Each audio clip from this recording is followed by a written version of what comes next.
This story follows a man who gets transported into a game he was playing and reincarnated into a god named Nebula. However, he's not alone in his divine realm, as there were 27 other gods, and they have to fight to become the sole ruler of the planet and reshape it according to their vision. But before they start, each of them was given a small area to control, and to Nebula's disappointment, his area is the insect world, notorious for its low success rate in the game.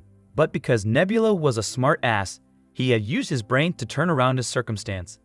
And with this, he had found a suitable tribe that is compatible with his ability, and so he immediately influenced them by showing them miracles, and luckily for him, a lizardman named Rakrak was insightful enough to realize what his intentions were, and so Nebula was able to level up his abilities and evolve this lizardman's civilization quite easily, and therefore, they were able to conquer another tribe, a crucial step for Nebula to progress the lizardmen's civilization even faster. But this also led to a new problem the lizardmen have to face. With their number increased in one night, their resources were bound to deplete at a much faster rate. But since Rakrak was insightful, he instantly knew that their god wanted them to leave the sanctuary and find a larger and more resource-rich area.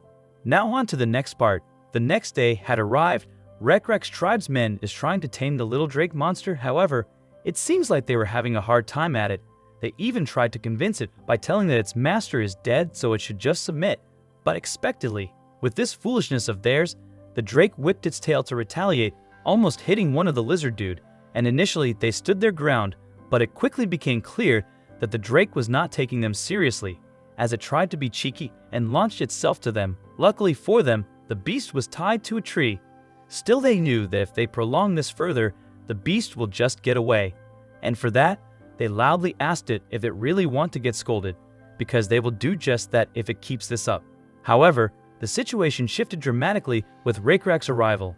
The drake, vividly recalling Rakrak's previous actions, instinctively retreated. Contrary to its expectations, Rakrak approached with a calm demeanor, offering the drake something. Even the drake was shocked to see the guy who can just kill him in an instant would be this gentle, and so little by little the drake accepted Rakrak's offer. Even the others were in shock to see the fierce drake to immediately change to a more domesticated stance. It has even extended its head for Rakrak to pat as if it was asking for more. With this, Rakrak gave it more as a reward for being well behaved, which the creature accepted without hesitation. And this gesture of Rakrak stemmed from a belief that there must be a significant reason for the god to spare the drake's life. And with this, the drake looked at Rakrak in a different light and was now comfortable with Rakrak that it even tried to ask for more. And seeing this change, Rakrak playfully teased to give more.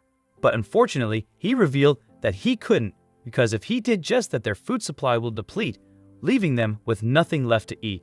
And if it really wants them to be together in the future, it needs to be patient. Surprisingly, the little drake named Manhwa had understood Rakrak's policy, and so it just lie in wait for another treat to come.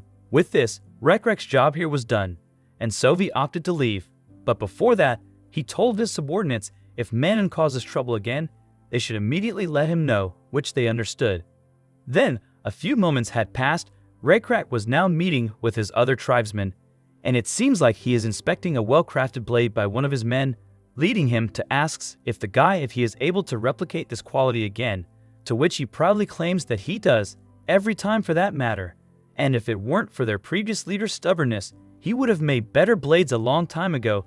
This piqued Rakrak's interest, and so he asks the man the reason why their leader opposed to making such a well-crafted item. In response, the man explained that it was because of the trees. In the process of making this blade, they have to use a lot of wood. Rakrak, initially clueless about crafting weapons, he asks if this was made under the heat of a bonfire, to which the man clarified that it isn't, and that they have to burn the wood first to make the special fuel needed to make these things. With that clarified, Rakrak now knows that making these weapons are costly. Still, he isn't willing to be like the previous leader who is afraid of change and just outright refuse a great opportunity for their tribe.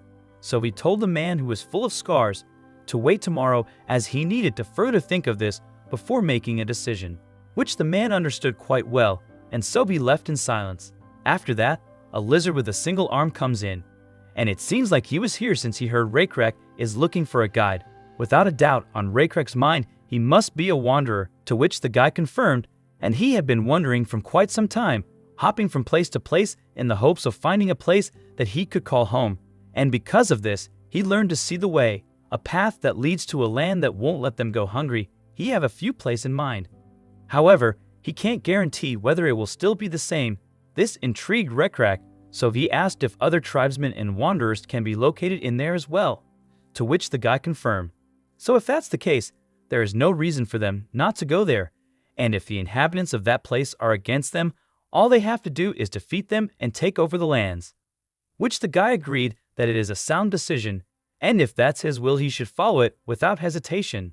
Now that was settled, Rekrak asked the guy how can he give him faith in his abilities, which shocked the guy as this was the first time a leader took interest in learning his ability.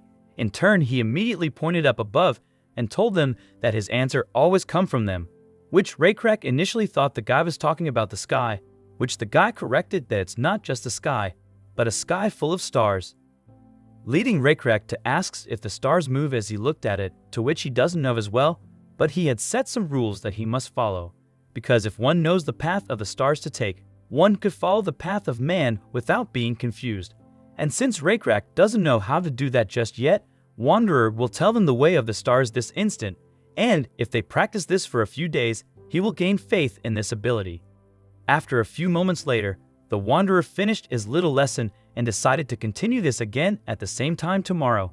However, Rekrak's duty as a leader was not finished, because Yer, the dude who was assigned to take care of the Drake, had appeared, and so Rekrak instantly inquired if he is here because Manhwa is causing trouble again, to which Yer clarified that it wasn't the case, because even though Manhwa seems a little dissatisfied, since he has been giving him meals on time, he became more gentle.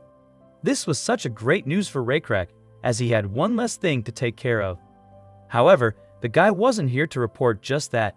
He was here to suggest an idea, as he had heard Jal said they need a way to move around without starving, so when he watched him tame Manhwa with snacks, he suddenly thought of something. If it was possible to tame Manhwa, it is also possible that they could tame something else. This intrigued Rekrak once more, and so he asked the guide to broaden his explanation and give example, leading him to point it far below, onto the herd of buffalo. And with this, a system interface had popped up, notifying Nebula that Rekrak's tribe had just learned the ability to herd. This made Nebula think about history, and it is said that in human history splits into two branches at some point, one to do farming, the other is to do pastoralism. Although the source of this information is from the game, he believes that it is illogical to go with this notion, as this reality was from the game he played. But now that it comes into mind, he believes that farming would be more stable. In fact, major civilizations also started with this, but the tribe he chose was the lizardmen with a strong physique and high environmental adaptability. So what they need more is to be a pastoral society rather than farming. And in this pack, the technology that will give them wings is ironware. Luckily, Rekrak had already approved using tons of wood for the smithy to get into motion, and coupled with the guy's technique, which he crafted for many years, it was just a matter of time and effort that they finally made batches of well-sharpened blades, which Nebula was glad to see. For now, it may be softer than well-processed bronzeware, but for Rekrak's tribe who had no choice but to use stone tools, it will be a great help. Also, he had another unexpected gain, this guy and his knowledge of astronomy. Of course, it is still too primitive to be called astronomy, but in the distant future, he hoped that they put it into good use. And with that, the Wanderer taught Rekrak more about of the stars that they didn't even notice how much time had passed. But because of it, Rekrak had more of an idea of what the stars hold. And he was engrossed with this knowledge that he can't look away and just continue to stare above. But now that his men had gave him so much, it was time for him to do what he can as the leader of the tribe. With this in mind, he had gathered his tribe's men in the center of the sanctuary and give a speech about their current circumstance, and that it has been a long time since God brought them to this land. They even met their brothers again, but they could have kicked them like what they did to them. They could have chosen to live on their own. Then they could have lived for a longer time in this land. But of course, those who were kicked out would have died in the wilderness. And that was wrong, because their God wanted salvation, not exclusion. That is because it benefits more people. This speech of his had moved the hearts of the people. And seeing this effect, Rekrak took this opportunity to tell them what they must do, and that is to leave this place by dawn. This in turn shocked the people, but Rekrak told them not to worry, because they are not going to wander aimlessly like last time, because they have Stargazer. This man has been telling him the movements of the stars for several days, and he had confirmed that what this person said was true. And so he was proud to announce that this man, which he now calls Stargazer, will be their guide. From now on, they will entrust the Stargazer to guide their path. But Rekrak knew that his words would not be enough to convince all of his people, and so he asked Stargazer to explain and demonstrate to everyone where he will be leading them. Which Stargazer didn't hesitate to do just that, telling them that after dawn, when the morning sun rises, they will head to the right side of the sun, and they will keep walking for 10 days straight, then another 15 days to the right again along a rotten lake, and 3 days more on a desolate mountain pass and valley pass. After walking like that, they will find their destination, where an endless forest will greet them. There will be many beasts there, and it's an area where there are packs of other races as well. This meant that it is a good area to live in. Now that was cleared up, Rekrak thanked Stargazer for the explanation and then continued his speech by climbing the altar to make a statement. And now that all their attention was on him, he asked Yer loudly why he didn't eat any water buffalo they caught yesterday. And this was so sudden that Yer was so caught off guard that he doesn't know how to respond. But seeing that Rekrak was standing on the altar menacingly, he knew that he should take this question as serious as possible. And if he lied right now, it would be the end of him. And so even though he was nervous, he used his trembling voice to answer Rekrak's inquiry as truthful as possible, explaining why he didn't eat a boar yesterday was because he wasn't hungry, leading Rekrak to point out that everyone worked hard to catch that water buffalo, and yet he didn't eat any, which in turn made Yer more nervous from before. But he knew that if he doesn't say anything now, the others will think that he did this to disrespect them. And so he gathered all his courage to clarify that he acknowledged that everyone worked hard, but he just wasn't particularly hungry, and he was thinking that if he holds back now, then maybe later he could eat it when he is really hungry. And this is just what Rekrak wanted to hear, and so he praised Yer for a job well done. This in turn shocked everyone. Even Yer couldn't comprehend what just happened.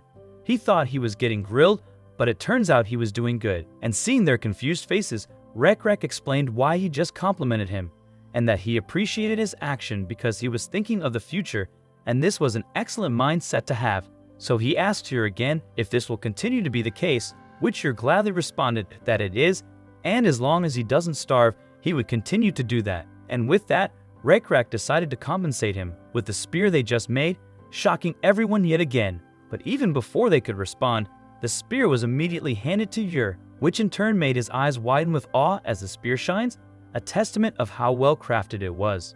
But another revelation had surprised them yet again, because those who followed Yer's words and those who resisted their desire to eat what they wanted were also worthy to be given a spear. This really made the group happy, and looking at how awesome they look with the spear, the others were starting to contemplate on following what Yer had just done. While Jal, on the other hand, was relieved to see that this was what Rekrak decided, setting an example for their people to follow. But to her surprise, Rekrak wasn't done, as he then took a skull from the altar to wear it and asked for Yer and his men to come forward one by one, as he was about to hold a knighting ceremony for them to officially be the warrior of their tribe.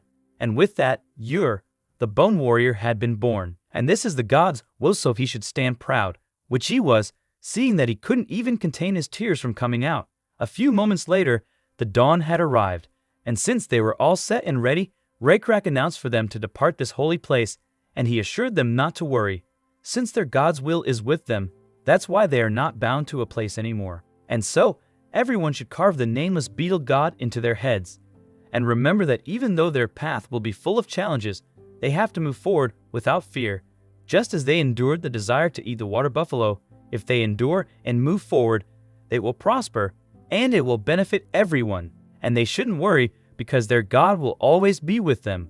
And with Rekrak's speech, everyone's heart was moved, and so they were more eager to leave this place with hope of a promised land ahead. Meanwhile, Rekrak just took a deep breath as he asked his God to forgive him for using his name to convince his people to leave this place. But Nebula believes that there was no need for him to apologize, as he understood very well of his intentions.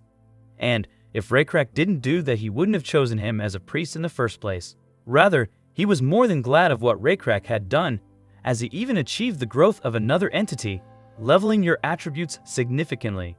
And also even Raikrek's special abilities finally saw light as it further improved in one night. And with how Raikrek have done well so far and have not disappointed his expectations, Nebula was convinced that from now on, Raikrek will be a full-fledged start for his godhood.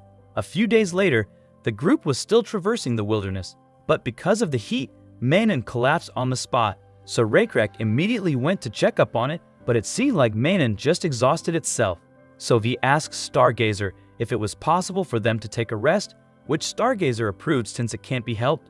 With this, he signaled to everyone to take a short break, which the warriors pass on the message to others. But as they rest, Raikrek overheard countless of concerns from his tribesmen, one such doubting if they could even go to the promised place he so proclaimed. They even doubt if taking a rest would gain back their strength, as they were all exhausted and they even barely ate anything, making things much worse. But Raikrek understood all of this, since they have been in the wilderness for 3 days now, and because of it, the whole group is very tired and they are running out of food. With such circumstance, they can only hope for another miracle to happen. But it seems like he doesn't have to wait for long, as one of his warriors hurriedly approached him to notify him that a flock had appeared ahead of them, and they are scaleless bastards. This story takes after a man who gets transported into a diversion he was playing and resurrected into a god named Cloud. In any case, he's not alone in this divine domain, as there were 27 other divine beings, and they need to battle to gotten to be the sole ruler of the planet and reshape it agreeing to their vision. Portion of their challenge is to discover and impact an appropriate tribe, and fortunately for Cloud, a lizardman named Raikrek was smart sufficient to realize what his eagerly were. And so, after planning what they fundamentally required, they have taken after their god's will and take off the haven to discover a bigger and more resource-rich region. Be that as it may, their travel is full of challenges, and they before long experience a modern deterrent, a gather of scaleless enemies blocking their way. Presently on to the next part. The scaleless rats they were talking approximately may be a gather of Stevie Works, and is presently energetically surging towards the lizardmen that they saw as they arranged to acquire their assets and get out of this shocking put as rapidly as conceivable. And they were sure in overcoming those reptiles, as they accept that their species is more effective in terms of quality. But to their shock, these lizards aren't your normal day-to-day reptiles, and they indeed have the full group with them. With this, they right away knew they messed up, and so they fair solidified in fear. And watching their response, Raikrek couldn't offer assistance but teasingly taunt their silliness, comparing them to moths indiscriminately drawn to a fire, ignorant of the peril they were seeking.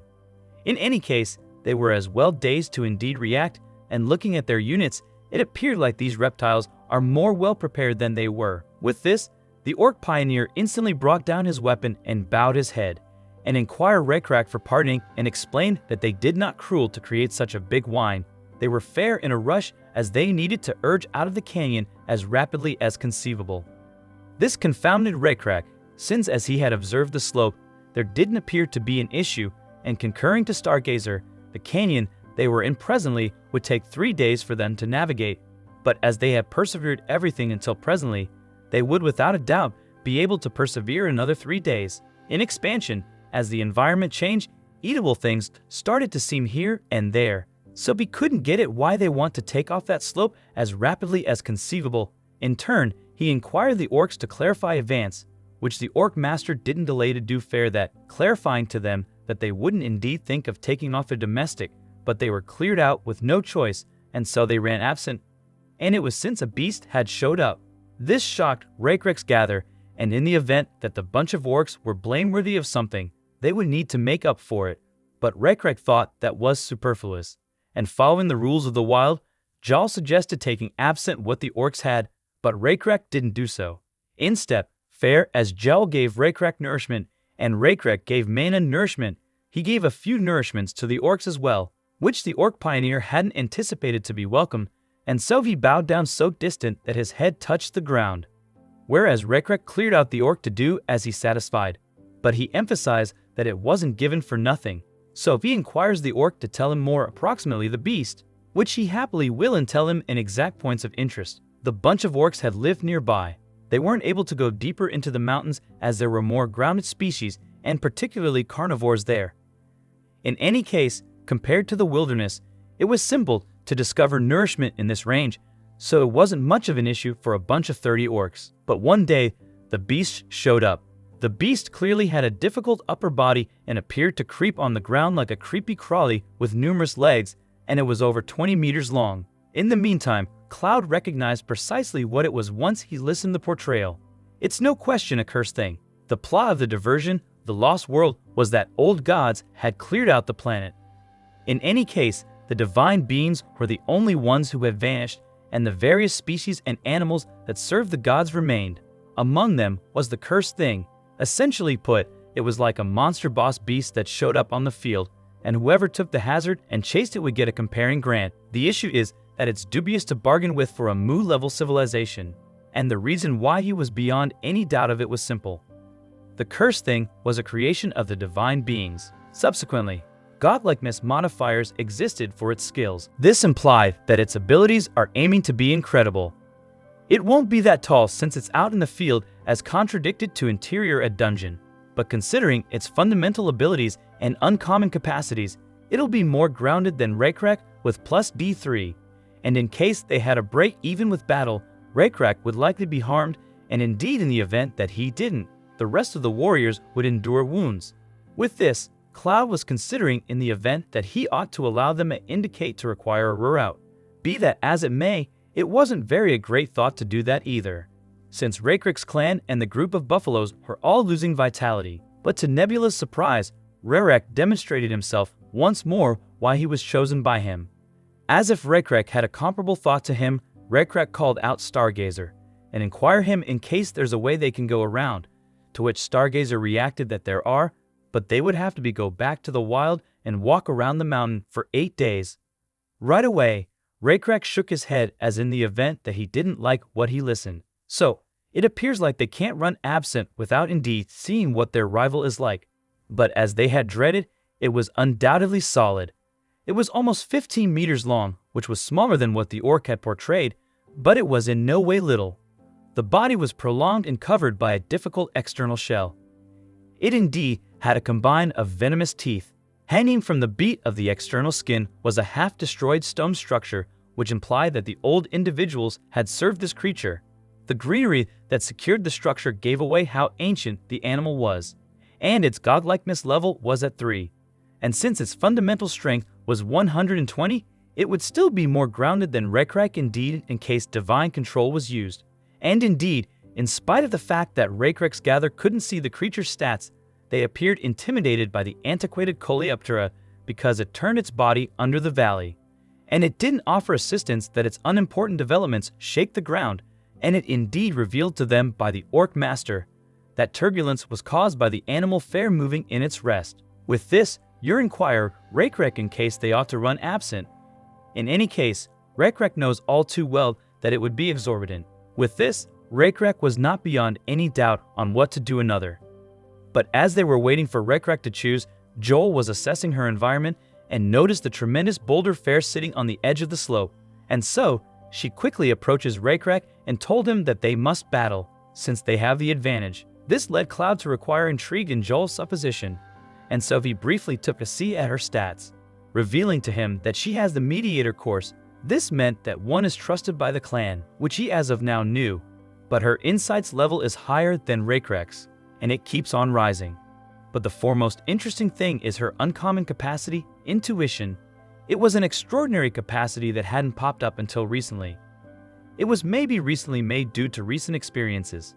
With this, Cloud held up for Joel's next words. To his shock, Joel talked around what the Iron Craftsmen did to warm the press, until presently, they have been blowing disgust with their mouths, waving their hands, or tearing huge pieces of bark and fanning them. Be that as it may, the press expert appears to utilize a different strategy. An extraordinary instrument called howls. It was able to blow much more wind and was more helpful. And with just this, Raikrak get what Joel's attempting to convey, which by utilizing apparatuses, less control can be utilized to extend more power. But the issue was, they do not have an apparatus just like the bellows. 2. That device was made by the skilled worker after he considered it for a long time. In reaction, Joel clarified that they won't require such advanced apparatus. A basic apparatus will be more than sufficient, as the monster they ought to bargain with is resting at the foot of that slope, and they are at a much higher rise. They are no distinctive than experts sitting in front of fashion. So, in the event that they fair prepare and act appropriately, they will be able to warm the metal. And with fair some minutes of planning, the warriors were presently positioned adjacent to the boulders that Rekrak had pointed to. They weren't bare-handed. They found and uprooted a number of tall trees within the region and were each holding one in its aggregate to roll the boulders and smashing it to passing. It was undoubtedly a basic arrange, but a range that required creative ability. Indeed, Rekrak thought going up against and battling it confront to face was the as-it-were way. But Jal, on the other hand, thought in an unexpected way. Jal didn't know precisely how to specific it, but she was using her information to demonstrate with genuine activities that moving huge things with small quality was conceivable. And, in Nebula's eyes, her information can be alluded to as physics to systematize it, as she's essentially applying the standards of mass and motor vitality nearby positional energy and use. But that didn't cruel Jal would all of a sudden ended up a physicist. In any case, fair as the press craftsman's aptitudes affected Jal's instinct, one occasion might impact numerous people, which could be a great thing for Cloud, so he energetically looked at each move. And since everything was prepared, the warriors quickly went into activity. Be that as it may, the boulders didn't move right away, and so Jal signaled to a beat, which was successful as the boulders slowly begun to shake increasingly. And it was not long until a boulder rolled over the edge. But to capture a shellfish of that level, it would be way better on the off chance that all the rocks hit at the same time. In any case, it wasn't the case, as they as it were overseed to hurl one, which wasn't sufficient. It fair enraged the animal, and so it immediately crept up the slope to assault them. And indeed, with its expansive body, this mofo was quick, and with this, Cloud knew that it was as well late, and so he took over Rekrak's body with divine control. Right away, Rekrak effectively pushed the moment boulder that was approximately to roll over the edge with awesome constraint. At that point, he continued to thrust the third boulder difficult, which wasn't moving effortlessly due to it being the biggest one out of the three. Still, with Nebula interior of him, he had overseen to thrust it to the edge, but still, Rekrak knew that the animal would not fair run towards the boulder head-on, so he clasped his skewer and hopped from the mountain ridge, flying 300 meters over the discus, and tossed the stick with all his might. With this, the spear shot through the discus like a ray of light and entered through the antiquated Coleoptera's shell. And indeed, in spite of the fact that it was a little wound, it was sufficient to limit its development for a minute. With this, the old Coleoptera got in the boulder like it was on a promo, a purchase one take one at that. As a result, the boulder directly landed on the old Coleoptera's head. It kicked the bucket in a moment. After seeing the passing of the monster creature, the bunch thundered for Rekrak, the warriors, and for the great creepy crawly god. In the interim, Cloud was enchanted of the result, but it wasn't the expanded confidence focuses that mattered. His holiness level hadn't changed as leveling up had gotten slower, and there wasn't much XP. What truly mattered was the thing he picked up from it, the pith of horrifying presence. When it came to being a god, their most noteworthy control was the ability to create something.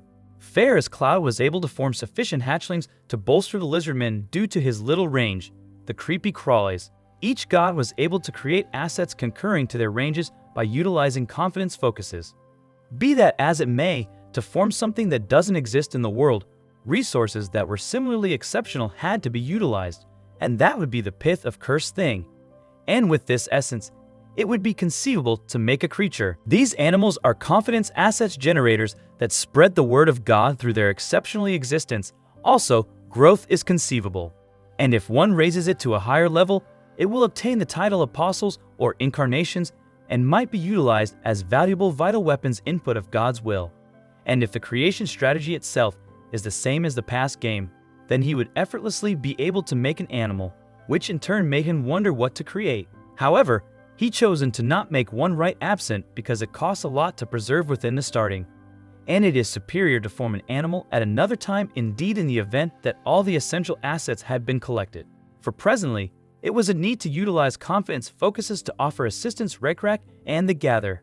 But at slightest Cloud had learned that the creature maker program that was in the diversion, the misplaced world, was too accessible to him presently. So he cleared out the program window open within his view.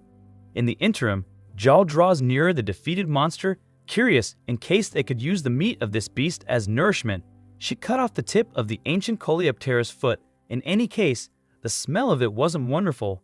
Still, it wasn't especially a sign not to eat it, so she puts it into her mouth sometime recently, promptly spitting it out. But she admits that the taste isn't that terrible, and it's edible as well. Be that as it may, it is still troublesome to eat it crude. This driven her to ponder in the event that it was conceivable to include other fixings similar to a consumable fragrant grass and cook it over a fire. And with a few minutes afterward, she had cooked up a supper made from the legs of the creature, in which Rekrak consumed with caution. But as the meat touched his taste buds, he was shocked that it was edible, in spite of the fact that a bit insipid.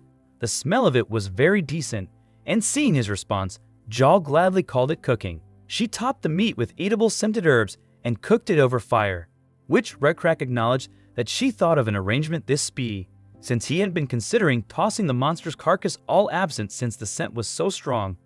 But with her cooking, it appears like their list of eatable nourishment broadened, and so he incited, asking if she might moreover instruct him how to cook, which she reacted that she seems, in any case, sometime recently, that she needs to address a concern that occupied her intellect for a while, which she saw the orc pioneer earlier also had a successor.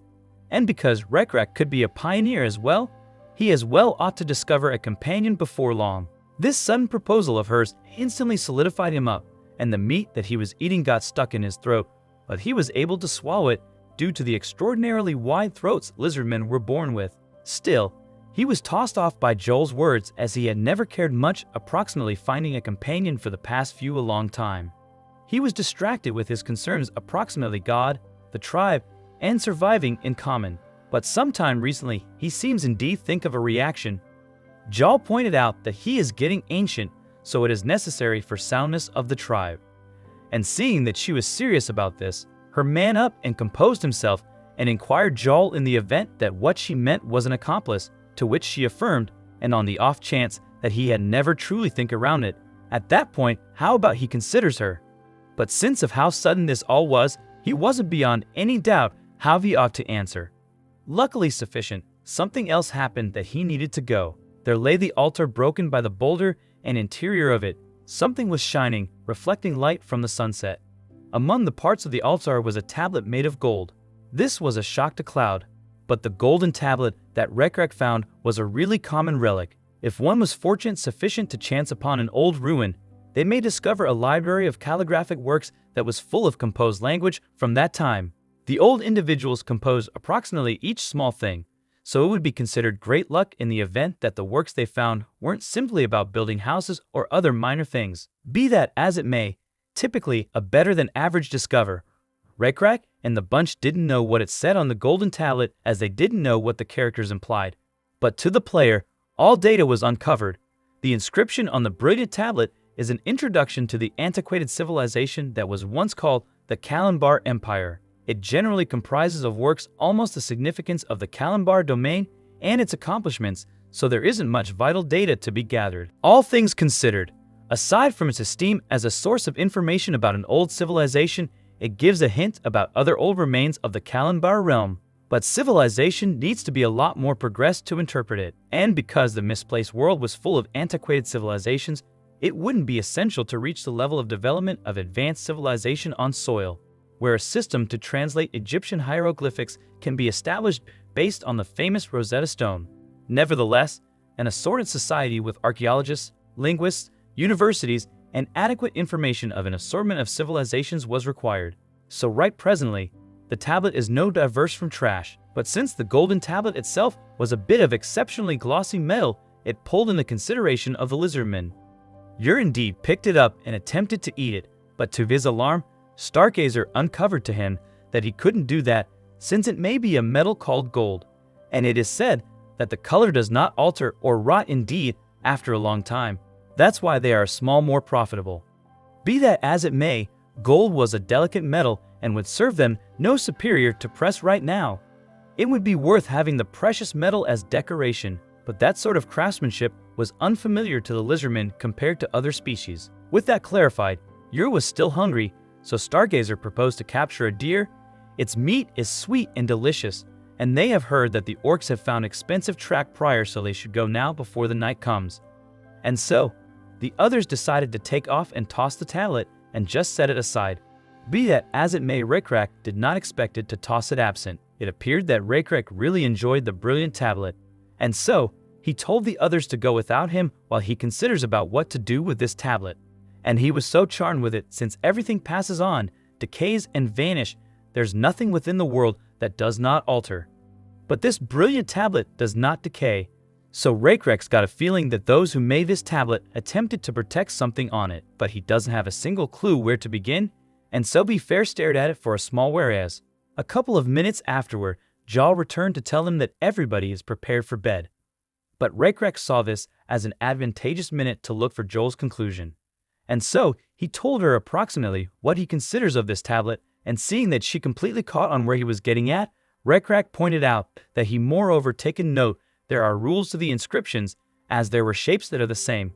This in turn made Joel point out that it is comparable to the chasing marks their warriors make, and similar to how he is the as it were lizardman wearing a high coat, which she particularly told him to wear, which is since she needed him to have an unmistakable thing that set him separated, an image as the tribal pioneer. With this, his understanding broadens, but still it was as well early for him to realize what these symbols meant, and so few hours had passed, and he was still before the Yulid deer, and is still looking eagerness at the tablet. In the meantime, Cloud saw a slight plausibility. With his bolster, Rekrak could be able to concoct primitive letters, especially when Rekrak's determination was tall, so he was likely to continue paying consideration to something that he was interested in, and so he gave it an attempt, but a god giving coordinate information to their tribe would devour an extraordinary sum of confidence focuses, but giving insights was no diverse from an ordinary marvel. And with this, Rekrak saw something unusual. It appeared that the bugs were moving, agreeing to certain designs, as in case there was an imperceptible hand directing them. These visualizations showed up and vanished a few times before Rekrak's eyes. He thought the railing movement appeared commonplace, and his realization wasn't distant off. He was considering that the development of these bugs is comparable to the inscriptions that the antiquated individuals made on the golden tablet. With this, Rekrak thought of many things and drew on the ground with the adhere. To begin with, he replicated the characters on the brilliant tablet. Then, he doodled things that weren't letters or images, and before long after, he eradicated the lines that he had cleared out on the ground with his hands, misplaced in his considerations. Presently, he was considering that it might not be the gold that won't rot with this brilliant tablet, but could be something else. And with this, he had gone through the night composing on the ground with the adhere, and when morning arrived, Rekrak went to Joel's tent and woke her up, which she at first thought that there may be something off base, but Rekrak clarified that he has something to appear her, and Rekrak appeared to some degree energized. So, she chosen to take after him. And as they went over to a clear ground, Rekrak begun composing. He to begin with drew a triangle and two perpendicular lines with the adhere, and clarified to Joel that this was him, a male reptile. This interested Joel, so she inquires to clarify advance. So, at that point, Rekrak drew a rearranged triangle and two lines, and explained that this was her, to be exact, a female reptile. And seeing that Joel caught on what he implied, Rekrak at that point continued to draw two lines between the two drawings. Rekrak felt noiseless after drawing these two lines, so Joel had no choice but to inquire to begin with. In response, with a truer tone, Rekrak clarified that this image implied getting to be each other's companion, and usually, moreover, his answer to what she inquired. With this, they looked at each other's eyes intently, but Joel felt that something is lost in those images that Rekrak composed, so she took the adhere from Rekrak and drew a circle. And Joel inquired Rekrak in the event that he gets what this implies, and with certainty, he replied that he does. And with that, the two reptiles fell and hushed beneath the delicate light of the early sun, as they were within the minute of clarity, consolation, and a feeling of being precisely where they were implied to be. Thank you, friends, for joining us on this exciting adventure in the world of Manhwa in today's Manhwa Maze. Don't forget to hit the subscribe button so you don't miss out on every exciting episode.